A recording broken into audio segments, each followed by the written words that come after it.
Bem-vindos então à nossa aula 8, a nossa oitava aula então do módulo 3, tá?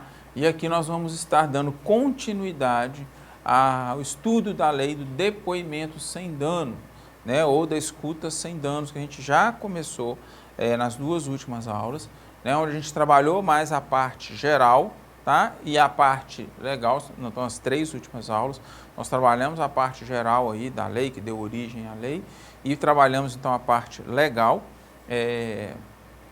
pensando aí, né, na forma como a gente vai chegar, né, como que a lei chega, o que, que ela traz de alguns elementos.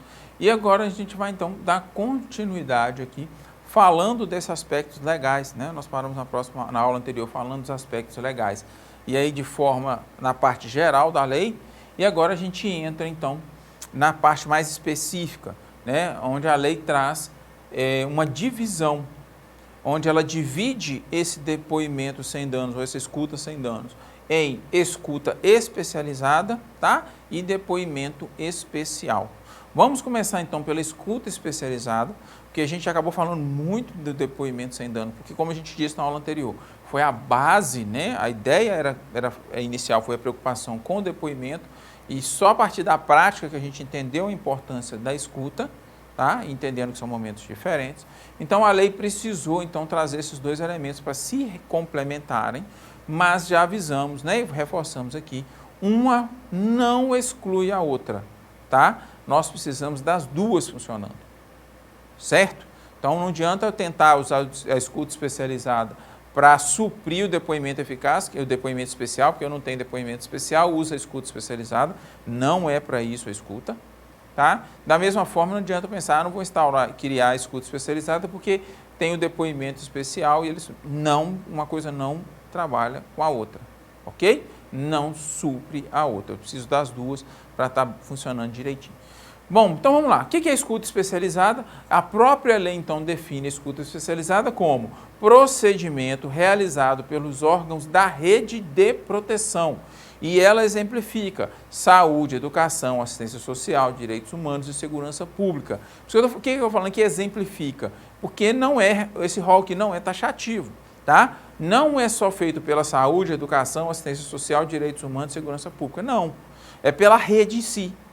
Tá? Então, todos os órgãos da rede podem sim, tá, se organizar para a realização desse procedimento, tá bom? Não precisa ser só esses órgãos aqui, podem ser vários, a rede inteira. Esse procedimento, então, ele tem um objetivo, que é garantir proteção social, ou seja, assegurar o acompanhamento da vítima e suas demandas e ainda a superação das consequências da violência sofrida, tá bom? Então, a lei tem esse papel, tá? Ele tem esse procedimento que vai ser pensado na rede. É importante a gente destacar aqui que não é no Poder Judiciário, tá? Nós estamos falando da rede socioassistencial, certo? Que são essas outras políticas que a gente exemplificou ali, não o judiciário nesse momento. Tá? O judiciário não vai entrar nessa proposta aqui, tá? Porque o judiciário vai ter seu momento separado de fazer isso, que é através do depoimento especial, tá bom? Então, a escuta especializada ela é feita pela rede, tá? E tem como objetivo, como visão, né? Assegurar o acompanhamento da vítima e suas demandas e ainda a superação das consequências da violação sofrida.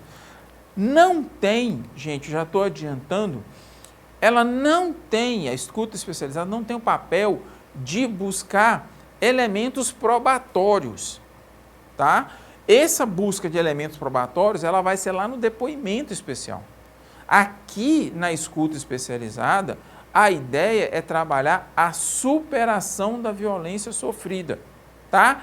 E o acompanhamento das suas vítimas e suas demandas. a partir do momento que ela tem. Então, ela é vítima de um abuso sexual, ela tem uma demanda de uma profilaxia. Então, a saúde tem que estar organizada para conceder essa medicação para que ele seja no prazo mais rápido possível, né? Se possível ali no máximo de 72 horas, que a gente sabe que a partir desse momento cai o efeito, né? Então, tem que ser um momento em que essa demanda surge, ele tem 72 horas. Então, se precisa de um acompanhamento clínico, psicológico, tem que garantir para ele esse acompanhamento clínico, o acompanhamento psicossocial. Então, o objetivo, então, aqui da escuta especializada é garantir, né, assegurar esse acompanhamento, tá? E a superação da violência sofrida. Então, todo o momento, né, todo o procedimento, toda a lógica da escuta especializada, ela vai trabalhar com essa superação.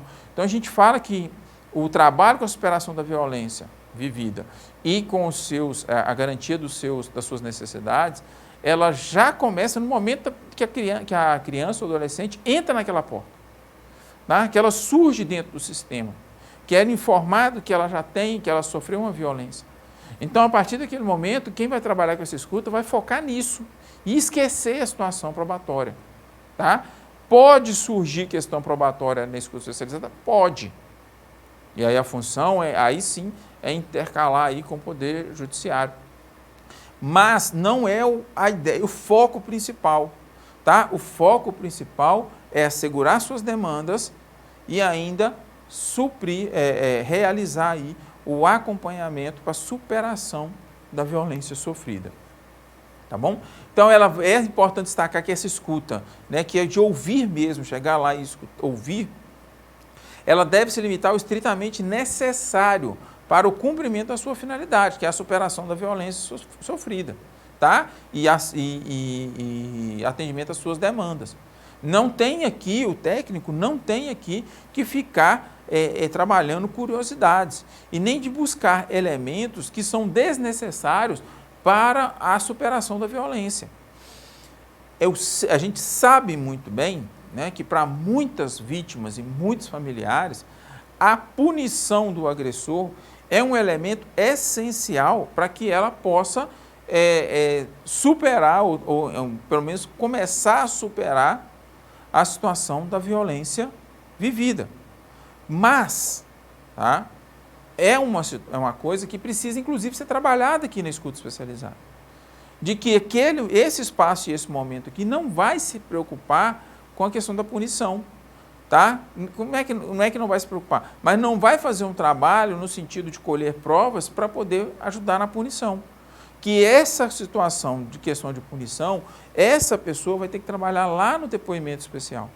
Então, por isso que tem que ter os dois, porque dentro desse espaço e desse momento aonde já começa-se a trabalhar a superação e entendendo que a punição do agressor também ajuda, né, a família, é um dos divisores de água ali para que a família consiga trabalhar essa superação, eu já preciso começar a trabalhar nela, que o momento correto de discutir essa punição é no outro espaço, que vai ser oportunamente apresentado. Entende? Então, a escuta especializada, ela vai se limitar a isso, ao que é necessário para a finalidade, ou para a superação da violência. Se eu preciso de que a punição do agressor seja um dos fatores para a superação dessa violência, a gente precisa, dentro dessa lógica de acompanhamento, trabalhar esse entendimento, tá? De que a punição é em outra esfera, tá? E que ela vai vir sim, mas não nesse espaço aqui, que vai se trabalhar a superação e que precisa, sim, ressignificar junto com a ideia da punição, tá certo? Então, vai ficar aqui o necessário para cumprir a finalidade de proteção. É isso. Tá? Não vai extrapolar, não vai entrar em detalhes mais pesados ou desnecessários aí, porque se precisar lá na esfera punitiva, o depoimento especial vai buscar. Tá? Se não precisar em nenhuma das duas, isso não vai ser trazido à tona e vão ser trabalhadas aí essa superação e essas outras questões. Certo? Então, ela define, tá, também que a realização dessa escuta precisa ser feita em um local acolhedor com a infraestrutura e espaço físico que garanta a privacidade da criança ou adolescente, tá? Ou da vítima, né, ou testemunha, da vítima, né, ou da testemunha. Então, é por isso que houve um problema muito sério, né, que todo mundo quis levar essa escuta para o CREAS, porque normalmente o CREAS já tem um espaço lúdico, mas isso não é uma regra, tá? Precisa ser pensado um espaço, tá? Um espaço intersetorial, tá? A gente precisa de ter uma intersetoriedade, tá bom? Nesse espaço. Tá? Com a infraestrutura voltada. Se o CREAS tem uma infraestrutura voltada para a demanda dele, é para a demanda dele, e não para essa demanda de escuta especializada. Claro que se a rede chegar à conclusão de que, né, inclusive com a concordância da equipe lá do CREAS, da assistência social no caso, se a rede chega a um consenso de que o espaço que tem o CREAS é um espaço que também pode ser utilizado para essa escuta especializada, se houver uma concordância, beleza, pode usar o espaço, não tem problema nenhum. Né? Vamos pensar em como que vai se dar essa intersetorialidade, como que vai se dar esse momento, não tem problema nenhum. Tá? Esse espaço pode ser utilizado. Mas tem que haver uma concordância, não é regra. Não é porque tem o espaço lá que vai ser utilizado. Isso eu estou falando do CREAS, mas vale para qualquer um. Não é porque às vezes o Conselho Tutelar tem uma sala lúdica para fazer, né, para ajudar ali nos seus atendimentos, que necessariamente a escuta especializada vai ser feita lá no Conselho Tutelar. Eu tenho essa sala, vão utilizar. Não. Tem que haver uma concordância no trabalho, porque aquela sala é para as questões do Conselho Tutelar.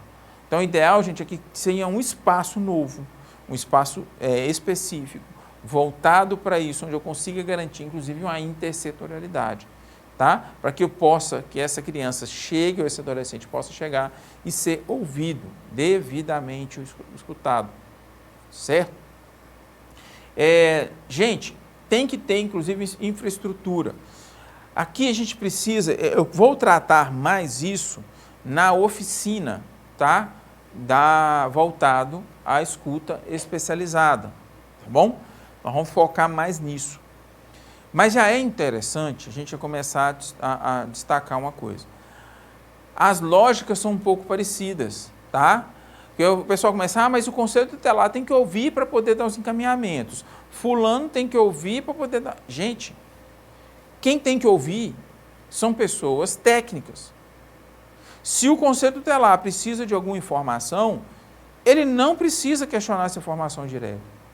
Essa mesma estrutura que vai ser montada também deve ser montada com câmera, com microfone, com fone de ouvido, com um monitor ligado lá fora, tá? Com o microfone lá fora, ligado no ouvido do técnico, para que a informação que o conselheiro tutelar necessite naquele momento não seja tirada de forma direta. Ela faz a pergunta para o profissional e o profissional refaz a pergunta para a criança. E o conselheiro tutelar precisa ter na mente que não é função dele discutir, se preocupar com punição. O tirou o suficiente para o encaminhamento, ele sabe que houve uma vítima, que ela apresenta indícios de violência, de que foi efetivamente, né, violentada, e tem uma ideia de quem é o autor, isso já é elemento suficiente para o Conselho Tutelar dar encaminhamento para outras partes, principalmente na questão criminal. Ok? Então, não precisa de ficar o conselheiro tutelar dentro da sala no momento em que vai ser ouvida aquela criança, né, aquele adolescente. Então, quando fala de infraestrutura, gente, não é só montar uma sala lúdica. A lógica é a mesma. A quem tem condição para ouvir, para fazer os questionamentos de forma mais tranquila, de forma visando a superação da violência, ele vai fazer. Quem não tem condição de fazer isso, vai fazer através dessa pessoa. Então, o espaço tem que ser construído nessa mesma dinâmica, ok? Então, é um espaço, gente, físico que seja adequado, garantindo a privacidade dessas crianças ou adolescentes. Privacidade dessas crianças ou adolescentes com a equipe que vai fazer as perguntas. Não é privacidade com a rede, tá? Mesmo porque essas informações, elas precisam ser compartilhadas, tá bom? A gente vai chegar aqui em um momento que essas informações têm que ser compartilhadas, tá? Então, a partir do momento que tirou a equipe ouviu aquela criança, aquele adolescente, tá? E vai fazer o seu relatório, A partir de então, essas informações vão ser compartilhadas. Né? Se o Conselho Tutelar precisa de algum momento, precisa de fazer essas perguntas, faça através da equipe, e ela vai tirar ali seu elemento para poder fazer as suas ações. Saúde é a mesma coisa, educação é a mesma coisa. Ok, gente? Então, não é, as pessoas têm que parar com isso, de querer, eu vou criar um espaço, e dentro desse espaço é o que tem que ter um psicólogo, um assistente social, o conselheiro tutelar, um representante da saúde, um representante da educação, tudo na mesma sala para ouvir essa criança. Qual o sentido que tem isso? Nenhum. Né? Então, precisa montar esse espaço, além, claro, né, de um fluxo de como vai se dar essa situação. Bom, esse atendimento, então, tem caráter de acolhida e acompanhamento, ok? Não vai ficar, não se restringindo à busca de qualquer confirmação da violência. Então, aqui não é ideia, nesse primeiro momento, confirmar que houve ou não a violência, tá? Aqui é o espaço de acolher, tá? De ouvir. Isso aqui é acolhimento, para direcionar os acompanhamentos, certo? Daqui, dentro da política de assistência social, vai sair a construção do PIA, né? Do plano individual e de atendimento. Né? Daqui o Conselho Tutelar vai dar os outros encaminhamentos, inclusive encaminhando para o Ministério Público, né? Se necessário. Daqui a saúde vai se preparar para entrar com problema com a questão da profilaxia. Então vai ter todos os elementos. Gente, é fundamental outra coisa, entender que esse espaço ele vai ter que se organizar dioturnamente, tá? Porque vai ter que uma criança que foi violentada à noite, não vai dar para ela esperar chegar no outro dia. Certo? Ela vai precisar ser ouvida ali em um determinado momento. Então, tem que se organizar um fluxo, inclusive, dessa parte dioturna. Para que ela tenha ali essa informação. Porque a partir do momento que o conselho pega, se não tem um espaço para usar, para levar, ela vai escutar. Ele vai escutar. Aí ele escuta, já revitimiza. Aí manda para uma instituição de acolhimento, vai de novo. Porque a instituição de acolhimento vai escutar. Ela não sabe nada, ela precisa de informações mínimas, aí vai escutar. Se vai para a unidade de saúde e não tem feito essa primeira escuta, vai para a instituição, a saúde vai escutar também. E aí só aí já foram mais 3 revitimizações. Entendem? Então, tem que se organizar, inclusive, isso. A gente vai entrar em mais detalhes do funcionamento, tá? Na oficina, certo? Aqui a gente vai trabalhar mais essa questão conceitual. Então, ou seja, o principal objetivo da escuta é garantir o acesso aos cuidados e aos direitos, não devendo enveredar por questionamento em torno da veracidade da violência. Aqui não é momento para pôr à prova a fala da criança ou do adolescente, tá? Aqui é o momento de dar uma credibilidade, de escutar, de ouvir, de entender, de jogar, de dar um crédito a ela. Tá? De acolhê-la, para que ela não se sinta aí rejeitada, ok? É acolher, ouvi-la, dar para ela o crédito, tá? E depois, no acompanhamento, é que vai se ater a essas outras questões, tá? Importante, o direito de silêncio da criança ou do adolescente tem que ser respeitado, então ela pode optar por não falar, ainda que seja naquele espaço, e os órgãos, né? E não é porque não falou, a criança não falou, o adolescente não falou, tá? Que eu estou o órgão aqui e vou ficar pressionando depois que sair para ela falar. É um direito ao silêncio, ela tem esse direito.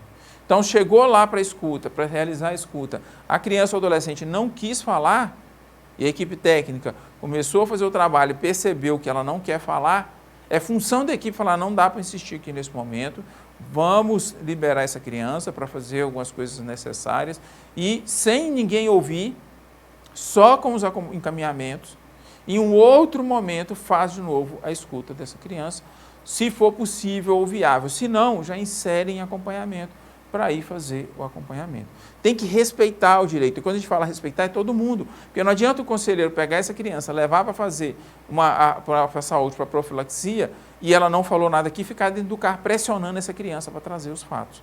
Não é esse o momento, tá? Não é esse o espaço. Aqui é espaço de acolhida e de credibilidade. E a criança e o adolescente não são responsáveis pela produção de prova. Aqui é importante muito destacar que, como a gente, né, de novo, que a gente já falou, isso não é um espaço de buscar prova, não é espaço de cunho probatório, tá? É um espaço de cunho de superação de violência. Então não tem que se preocupar aqui em garantir provas, tá? Em tirar provas aqui, ou preocupar, tem isso, vão correr lá para poder pegar porque isso é prova. Não é para ficar pensando nisso. Tá? Tem filmagem? Teve não sei o quê? Não. Tá? Essa questão probatória, quem vai tomar aí são outros órgãos que vão tomar, né? Aí tem Polícia Militar, Polícia Civil, enfim, Ministério Público e Poder Judiciário, tá? Que vai intervir aí em outra lógica, em outro sentido. Certo? Com isso, então, a gente encerra a nossa aula 8. Na próxima aula, então, a gente já vai entrar falando sobre depoimento especial, tá bom? Lembrando que nós vamos, mais uma vez, a gente vai ter uma oficina específica sobre a escuta especializada, tá? Nessa oficina a gente vai trabalhar esses pontos da prática, tá? A ideia da oficina é sempre trabalhar a questão prática, então nós vamos trazer aqui a prática, trazer um fluxo, discutir algumas questões, certo? Vejo vocês então na nossa próxima aula.